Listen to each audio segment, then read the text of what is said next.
Just quickly introducing Garrett Graddy-Lovelace. She's a professor of global environmental and agriculture policy and politics at American University School of International Service. She actually just returned from a trip to the Svalbard Global Sea Vault on the Norwegian island of Spitsbergen. So I'm pretty sure she'll talk about that.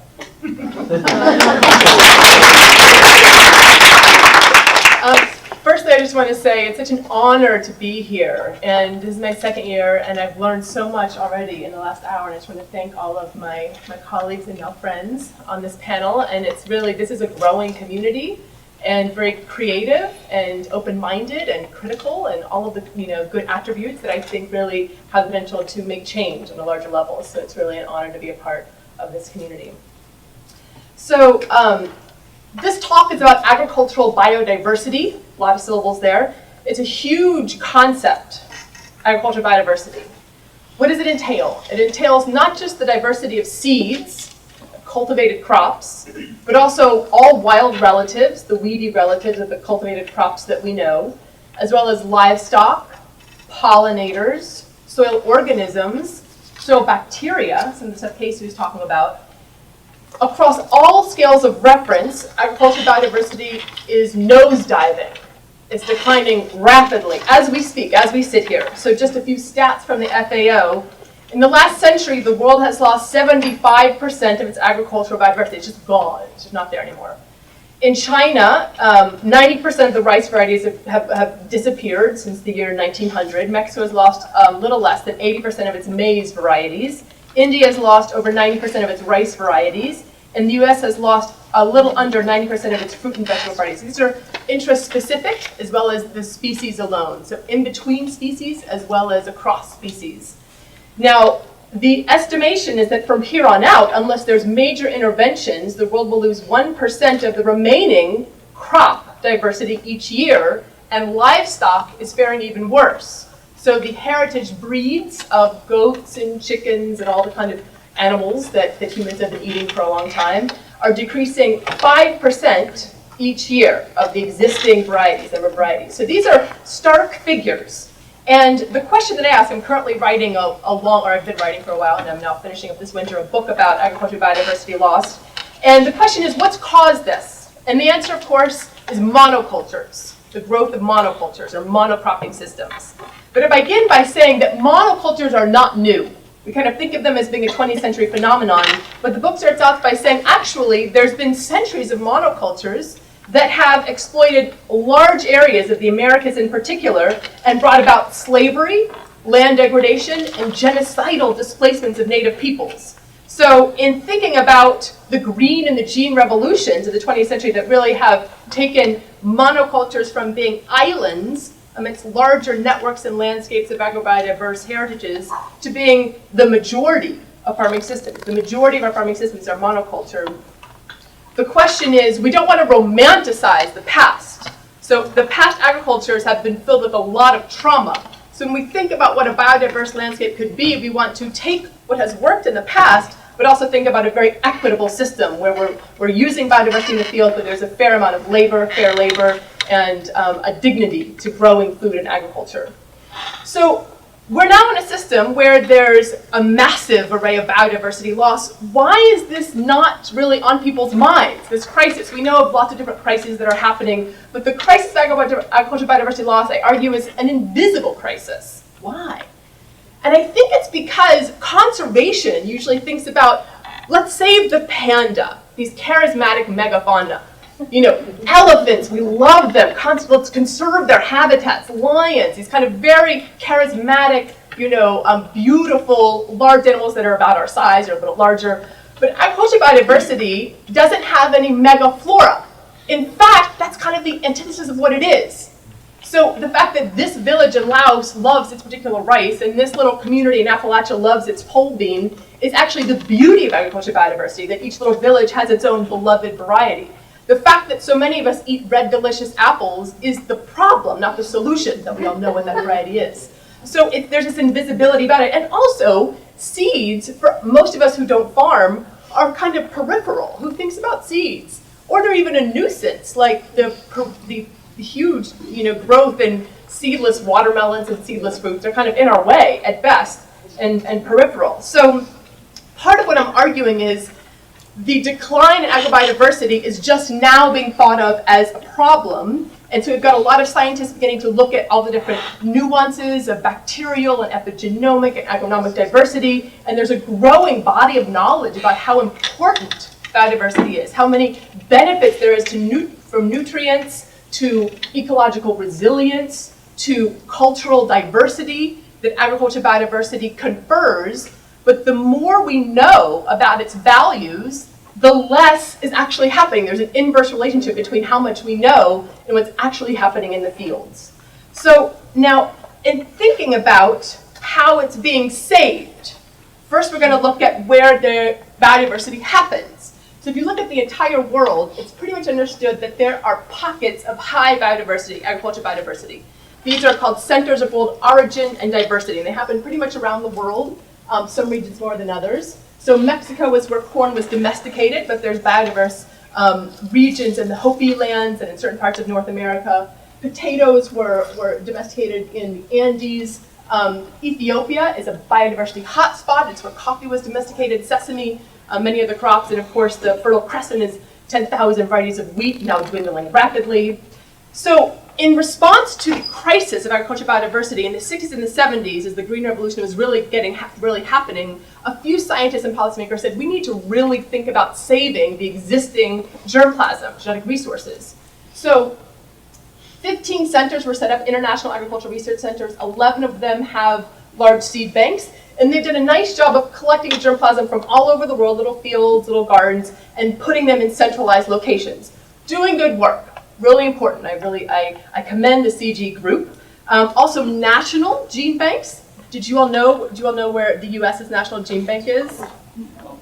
Fort Collins, Colorado. It's one of the largest in the world. This is a map of all of the gene banks and places where they'd collected germplasm, and it's now kept in a vault in the mountain of Fort Collins, Colorado. So the national level, particularly the U.S., is doing a very good job collecting germplasm and keeping it in a centralized location. This is some of their work. But the ex situ, and of course ex situ means off-site, so ex situ conservation is gene banks and seed banks. The largest in the world is actually in Svalbard, an island near the North Pole, that is seen as a global backup copy of all of the genetic resources that are housed in other gene banks around the world. So it is a meter-thick steel walls with a concave entrance to deflect any missiles. It's in a permafrost mountain so that if all the power goes out in the entire world, then the seeds will still be kept safe in this, vault. It's selected this region so that, because the argument is that if Doomsday happens, it's called the Doomsday Seed Vault. If World War III happens, maybe this region will be safe from all politics, or environmental disasters. So I've got some critiques of that in the book. But I was able to go there last week, and I took this picture, I'm proud to say, and I walk in, it's like an old abandoned, coal mine shaft, actually. And there's just some seeds in there, and it got me thinking that this is important, that this here, but this is not going to save us. This is not going to save us. This is actually not our Noah's Ark, as it's called, the Noah's Ark of seed vaults. So as more and more agricultural biodiversity was being kept in gene banks over the 70s and the 80s and the 90s and the 2000s, the question of who gets access to those, actually, that treasury of agricultural biodiversity. And in fact, historically speaking, it's been breeders, but not crop breeders who are working with farmers like Casey to participatory, breed good crops and good hybrid varieties, but mostly breeders in professional laboratories who work with private industry who pick and choose the genes and the traits they like, put them into a new variety that then they patent and sell to farmers around the world. So it's a global commons in the field, but once it's in the lab, then it's private property. So there's this kind of debate globally about, now, access and benefit sharing, let's talk about global equity. And of course, it became such a big debate that it got acronymized as ABS. It's real because it has acronyms. So the ABS debates raged throughout the 70s and the 80s and actually necessitated a whole treaty. The International Treaty of Planted Resources, Food and Ag came out in 2001 out of FAO. And the CBD kind of weighed in, and so there's been some ongoing political negotiations, geopolitical negotiations over the last decade to figure out how do we have equitable access and benefit sharing.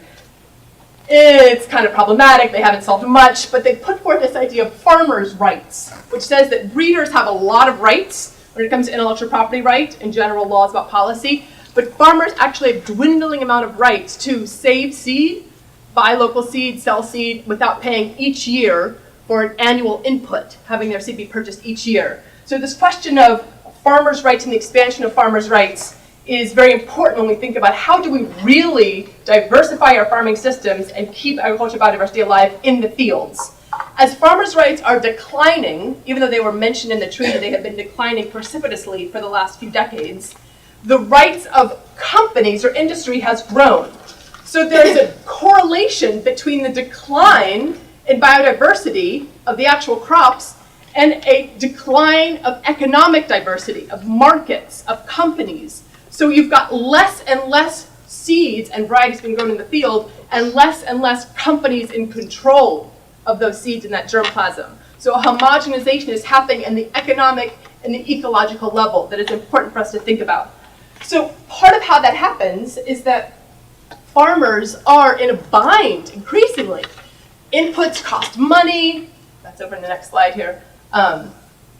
Well, I'll get to that in a second. Inputs cost money, land costs money, water costs money. You might make a living farming, but most often than not, you take out a lot of debt, and then if there's a crop failure, you bear the brunt of that, and you go out of business. So farmland, over the past few generations, for the most part, farmland has been consolidating, and if there are few farmers today growing than there were a generation ago, and the existing farmers have a larger amount of land. So there's a consolidation happening among agriculture, among the growers, as well as the companies who are serving the growers, the inputs, and the people who are buying what the growers are growing. So a consolidation is happening, and it's producing these food empires, these corporate, mega transnational, multinational companies that buy what the farmer's growing and sell inputs to the farmers. They require a hyper-industrialized agriculture with high levels of standardization and homogenization. So the heirloom tomatoes are not going to make it across the world, being shipped across the world for 6 months and stay on a shelf for 6 months.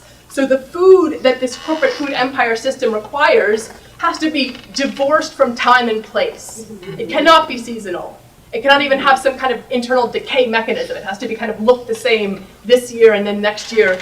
And it's divorced from place, from terroir, as the French call it, or the kind of what nutrients and taste does this particular valley give the food that is divorced in this corporate food empire system.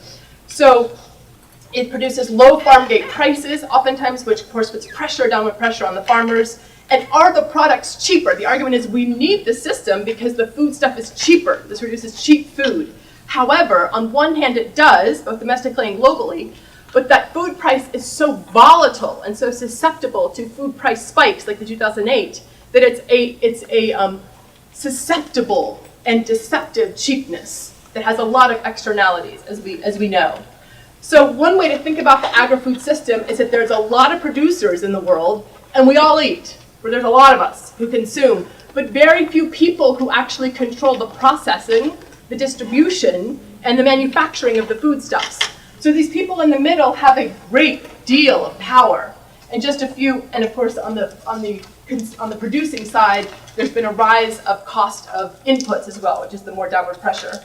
So this corporate concentration happens through vertical integration. So in particularly the meat industry, you've got the processors purchasing the different stages of processing, from the field to the fork.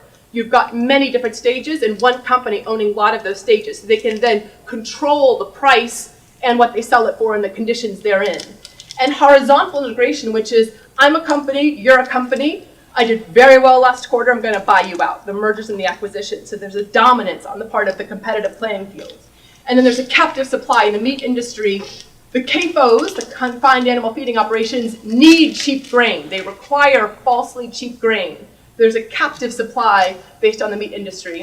And then privileged access to information, to markets, to policy, and then an overall ineffective antitrust framework. So all these things are coming together to get this incredible concentration of power.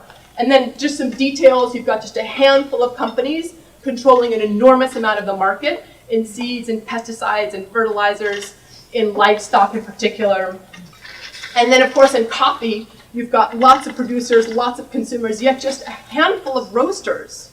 It's amazing, right? These stats. Just a handful of roasters. And then in the tea market, just 3 companies own 80% of the world's tea industry, and only 4 companies control 40% of trading in cocoa. So this phenomenon is happening in other industries, but the food industry is emblematic of the corporate concentration.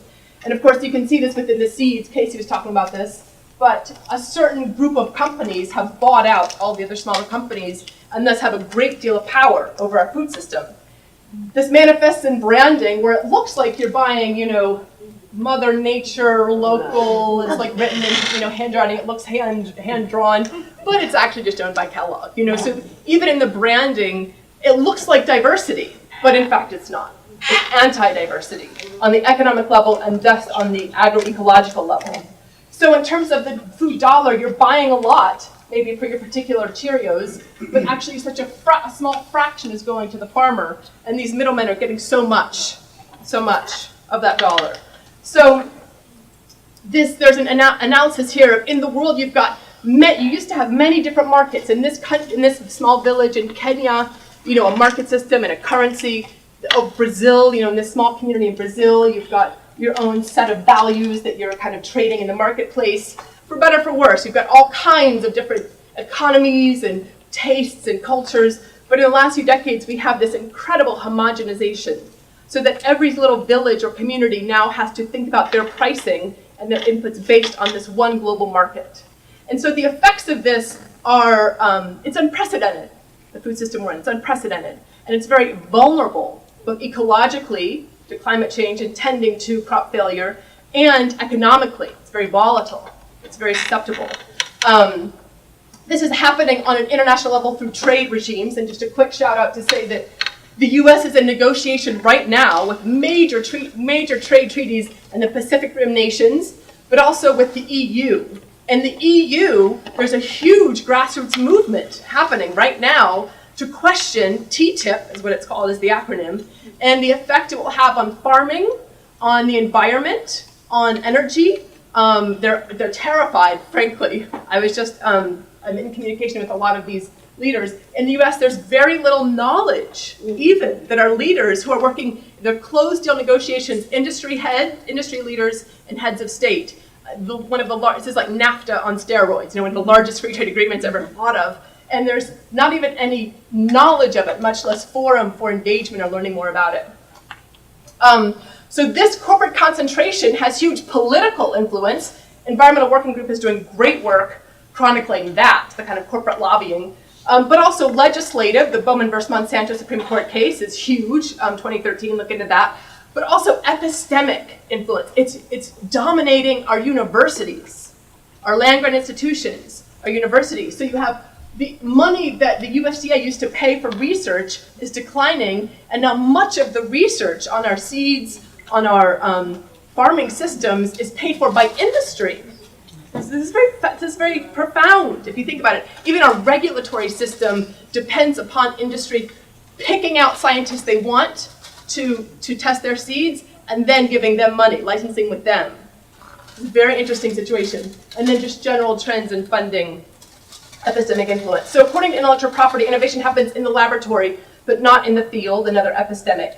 So let's end on some good notes, because that's a very depressing image. So in the meantime, however, though the general trend in ag is so monoculture, it's unprecedented, it has all these influences, there are little networks and initiatives and communities all over the world that have decided to initiate seed saving and agricultural biodiversity regeneration.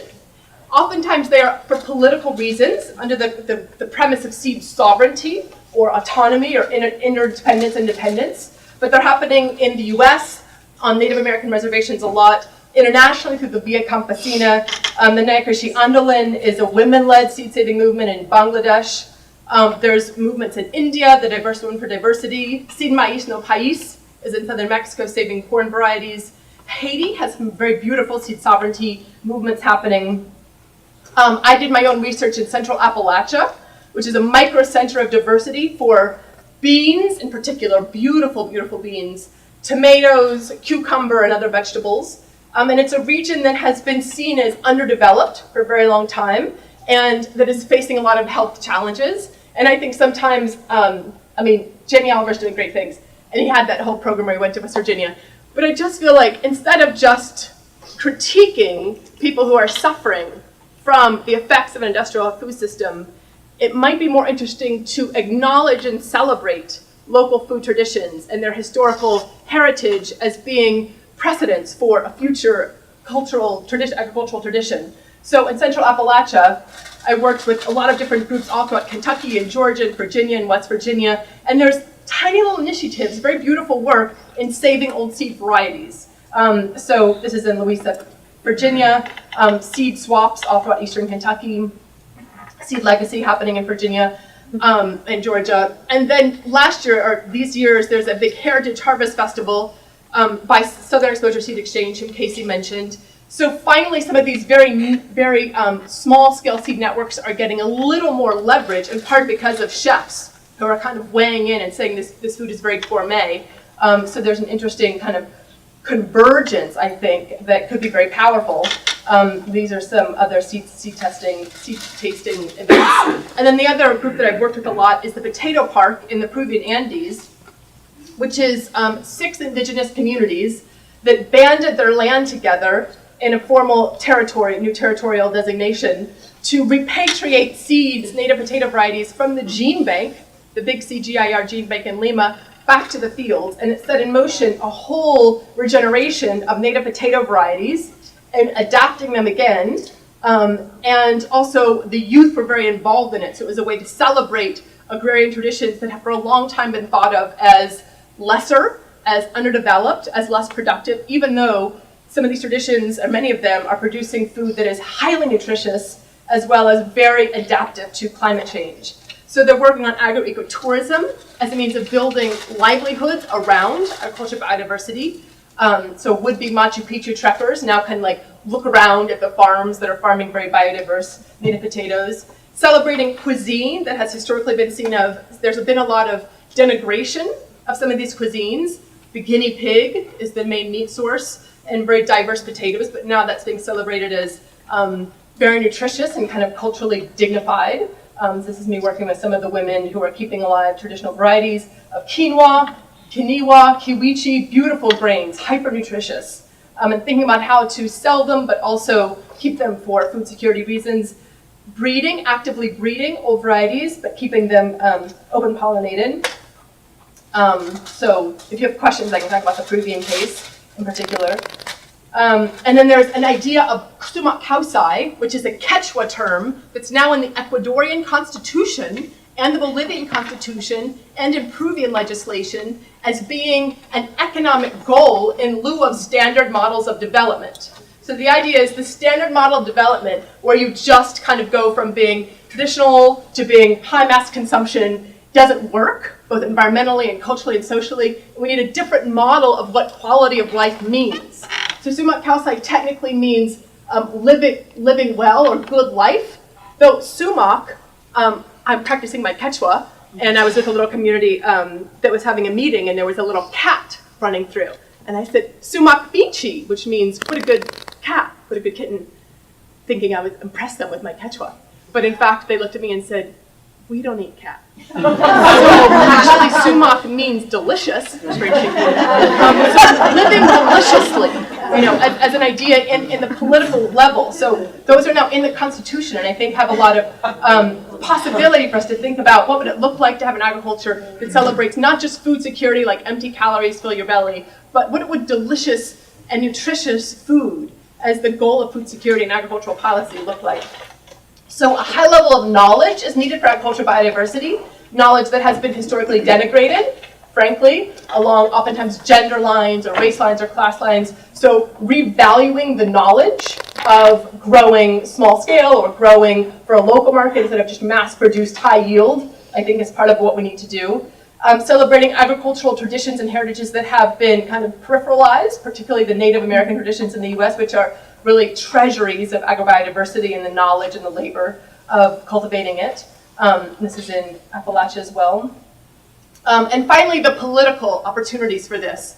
So in Peru, the potato growers, the campesinas, all throughout the mountains, had a series of meetings to try to convince the leaders to block transgenic potatoes. They said this is the central origin for potatoes. We cannot risk genetic contamination by GM potatoes. We cannot risk it. So I went to this meeting and I thought they're never going to get anywhere. You know, their president just signed the U.S.-Peru free trade deal. But in fact, a few years later, they got the Limenian mayor, Susana Villarán, to work with them to do a ceremonial, it was like a publicity stunt, but it was based on this idea of washing the papas nativas.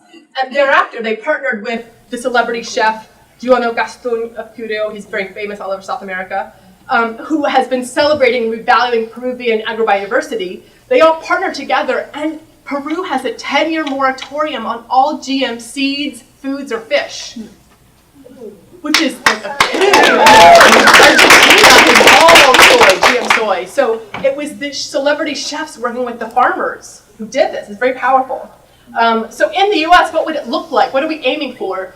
The Farm Bill has so many flaws, but little successes. And one of the little successes of the Farm Bill has been the Whole Farm Revenue Protection System, which attempts to give some kind of crop insurance for mixed farming systems. Because historically, the people who get crop insurance are people who grow massive oceans of corn. And if you grow a little bit of horticulture and an orchard and have some livestock, you actually don't fit within the existing insurance systems. So this is the beginning of a safety net for farmers who are deliberately trying to grow different species and different varieties. Now it has, weaknesses. It's not much money. It's just a few states. They really, it's not very diverse. It's a little diverse. So there's lots of room for improvement. But it's a pilot program, which is a foot in the door. And I think if more people and more are conscious of the policy end of agrobiodiversity, implementing agrobiodiversity, then it has the potential to expand and strengthen and deepen. And in general, you just got a celebration of the U.S. has beautiful agricultural traditions, and really celebrating them and learning more about them in fairs and recognizing the incredible abundance of agricultural biodiversity, not just in the gene bank, but in the fields. Thank you.